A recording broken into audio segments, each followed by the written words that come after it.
Congress party senior నేత మాజీ మంత్రి టి జీవన్ రెడ్డిపై పార్టీ అధిష్టానం గుర్రుగా ఉందా?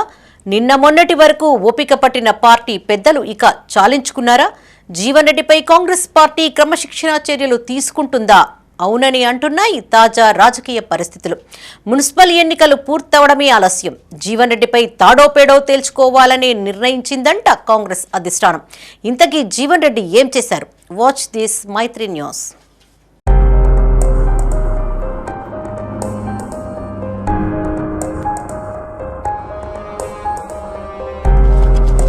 చేతులు నేను జెండా పట్టుకొని మోస్తే వాళ్ళు గుర్తెత్తుకపోతారు. ఎక్కడ తిప్పేక అదేదో యాపిల్ పట్టుకోవచ్చు.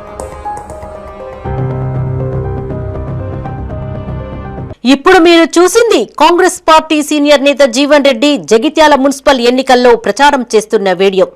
అధికార పార్టీలో ఉంటూ కాంగ్రెస్ పార్టీకి కాకుండా యాపిల్ గుర్తుపై పోటీ చేస్తున్న రెబెల్ అభ్యర్థికి ప్రచారం చేశారాయన. ఇక్కడ ఒక్కచోటే కాదు, ఎమ్మెల్యే డాక్టర్ సంజయ్ కుమార్ పోటీలో నిలిపిన అభ్యర్థులపై మెజార్టీ స్థాయిలో రెబెల్ క్యాండిడేట్లను నిలిపి ప్రచారం చేశారు జీవన్ రెడ్డి. జగిత్యాల మున్సిపాలిటీల్లో మొత్తం 50 డివిజన్లు ఉండగా ఎమ్మెల్యే సంజయ్ వర్గానికి 39 సీట్లు, జీవన్ రెడ్డి వర్గానికి 21 సీట్లు కేటాయించింది అధిష్టానం. సీట్ల కేటాయింపులో అసంతృప్తిగా ఉన్న జీవన్ రెడ్డి సంజయ్ వర్గానికి కేటాయించిన సీట్లలో పెద్ద సంఖ్యలో రెబల్ అభ్యర్థులను పోటీలో దించారు.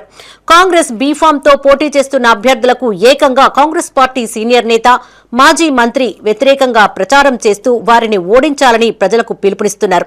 అంతటితో ఆగకుండా రెబల్ అభ్యర్థులకు కేటాయించిన గుర్తులను పట్టుకుని ప్రచారం చేస్తున్నారు. మరోవైపు బీఆర్ఎస్ లో గెలిచి కాంగ్రెస్ పార్టీ ప్రభుత్వంతో పనిచేస్తున్న ఎమ్మెల్యే సంజయ్ కుమార్ మాత్రం కాంగ్రెస్ పార్టీ అభ్యర్థులను గెలిపించాలని కాలికి బలపం కట్టుకుని ప్రచారం చేశారు. నా చేయి కొట్టేసినట్టు ఆడేవుడు వచ్చి దొరగారి కాళ్ళ కడబడి ఉండు అని చెప్పంటే నా దొరగారి కాలు పట్టుకోమంటావా? పూర్యాక మొత్తం పార్టీని పట్టుకోపోయి దొరగారి కాళ్ళ కడ కుదోబెట్టట్టు ఇది ఎక్కడ రాజ్యం కాంగ్రెస్ పార్టీ? మేము సోనియమ్మ తల్లి నమ్ముకున్నాం, రాహుల్ గాంధీ నమ్ముకున్నాం, ఈ దొరలు నమ్ముకోలే. పట్టుకపోయి దొరగారి కాళ్ళ కడబడి ఉండంటే ఎవరు పెద్దలు అన్నాడు. నీ అక్క ఎట్లయితే అట్లే నాకు ధైర్యం, నేను ముజరాజ్ బిడ్డ తెలుగులో బిడ్డ ఈ కొట్లాడతాను.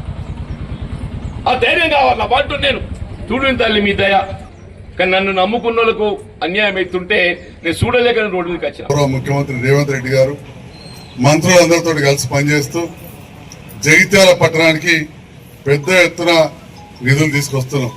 అంతకుముందు 20-30 ఏళ్లలో వాళ్ళు కూడా రాజకీయాలు ఉండి ఇంకెందరో ఉంటున్నాడు దేశం.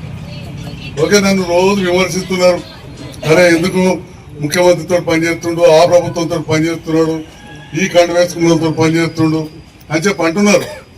కానీ మరి నాకు ఒక బాధ్యత అనిపించింది, మన ప్రజల కోసం మనం పనిచేయాలి, మరి ప్రభుత్వం నుంచి నిధులు తేవాలి.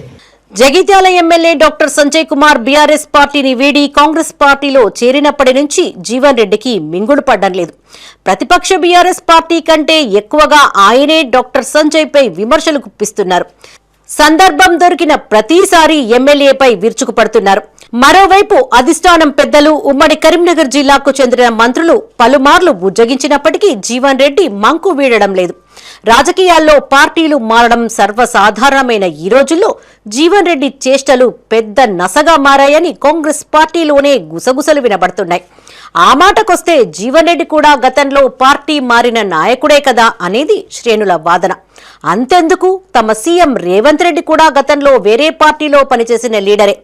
ఆయన్ని కాంగ్రెస్ పార్టీ ఓన్ చేసుకుని ఏకంగా ముఖ్యమంత్రిని చేసిన విషయాన్ని జీవన్ రెడ్డి విస్మరిస్తున్నారని క్యాడర్ ఆవేదన చెందుతుందట. కేవలం సంజయ్ విషయంలో జీవన్ రెడ్డి ఎందుకిలా వ్యవహరిస్తున్నారని ఆగ్రహం వ్యక్తం చేస్తున్నారట. ఒకవేళ జీవన్ రెడ్డి ఎమ్మెల్యే సంజయ్ కుమార్ పై విమర్శలు చేయదలుచుకుంటే కాంగ్రెస్ పార్టీని వీడాలి గాని ఇలా కాంగ్రెస్ పార్టీలోనే ఉండి విమర్శలు చేయడం ఏంటని కాంగ్రెస్ కార్యకర్తలు బహిరంగంగానే చర్చించుకుంటున్నారట.